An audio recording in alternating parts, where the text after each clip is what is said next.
carne. Estamos aquí más que todo por la leche. Tengo mi número pegado, yo también tengo dos, mira. Sánchez Edgar.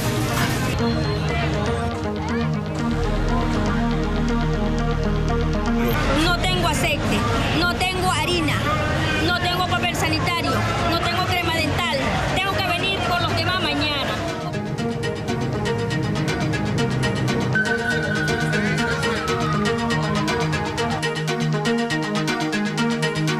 Yo vine al Bicentenario el martes pasado, me vendieron 2 kilos de arroz y me dieron 2 bolsas de carne. 2 bolsitas de carne. Hoy vengo que el lunes porque ya se me acabaron y vienen y me dicen que no, que ya compré, que tengo que esperar 8 días.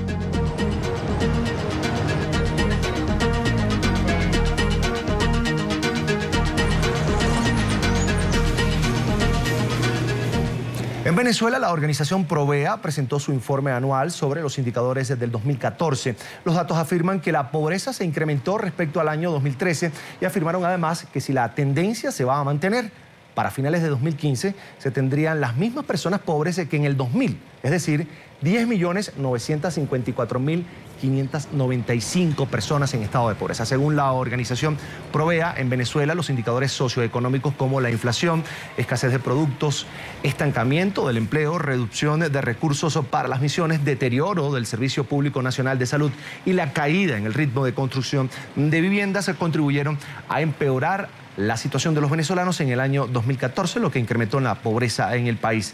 Los investigadores de Provea afirman que la estrategia del gobierno para ocultar la ineficiencia del mandato de Nicolás Maduro ha sido presentar estadísticas que abarcan los últimos 16 años. La tarde de fin de semana con los protagonistas de la noticia. Saludamos en Caracas, Venezuela, a Esperanza Hermida, coordinadora de exigibilidad de Provea. Bienvenida a la tarde de fin de semana de NTN 24.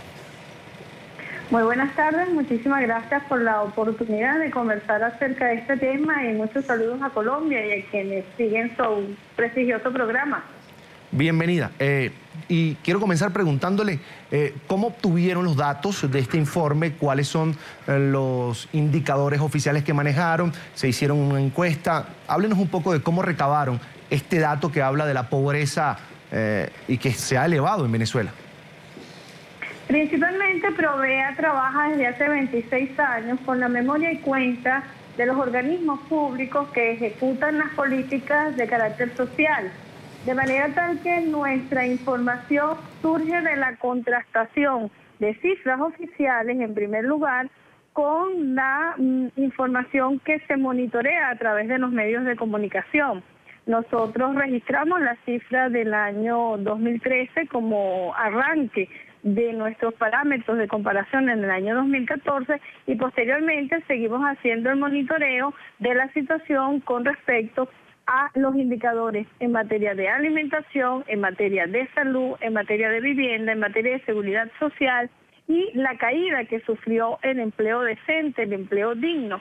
De manera tal que esos elementos, junto con lo que ha significado el conjunto de protestas sociales que se han desarrollado en el país y las exigencias de gremios, sindicatos y demás organizaciones sociales en relación al cumplimiento de las misiones y al cumplimiento de medidas por parte del gobierno nacional que atenúen los efectos de la política económica negativa que se ha impuesto en el país, son los principales elementos que nosotros nos permitieron obtener las cifras que empezamos a divulgar en el interior del país desde la primera semana del mes en curso y en Caracas a partir del 9 de junio, es decir, del martes de la semana pasada. ¿Podríamos decir que se puede hablar de pobreza extrema también en Venezuela en este momento?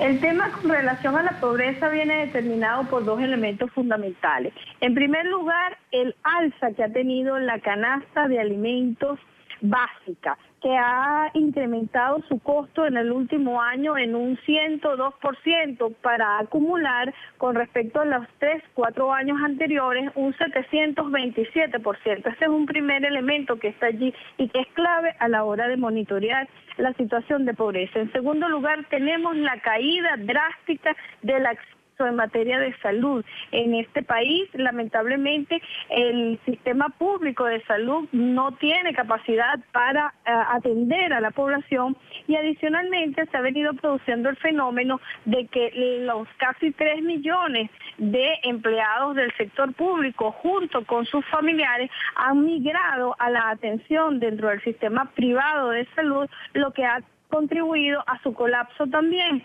Aunado a ello está el deterioro en la asignación presupuestaria para el sistema de salud. Y por último tenemos que indicar la drástica caída en 2 segmentos. En el segmento que tiene que ver con la ejecución de la Gran Misión Vivienda Venezuela, donde cayó en más del 68% el ritmo de construcción de vivienda, apenas se alcanzaron 64.000 nuevas viviendas en el año 2014, y la drástica caída que también tuvo la asignación de pensiones ordinarias. Estamos hablando de 80.2% menos que el año 2003. Ahora, señora Hermida, de estos más de 10 millones de pobres que existen en Venezuela, niños, ¿cuántos serían niños? Allí realmente nosotros estamos fundamentando nuestras estimaciones con base a la encuesta de condiciones de vida realizada por las, digamos, 3 más prestigiosas universidades del país, en donde encabeza la Universidad Central de Venezuela, la Universidad Simón Bolívar, universidades públicas, y la Universidad Católica Andrés Bello, quienes estiman que de mantenerse la tendencia del empobrecimiento, efectivamente vamos a tener en el país las mismas cifras de pobreza que teníamos en el año 2015, de manera desagregada.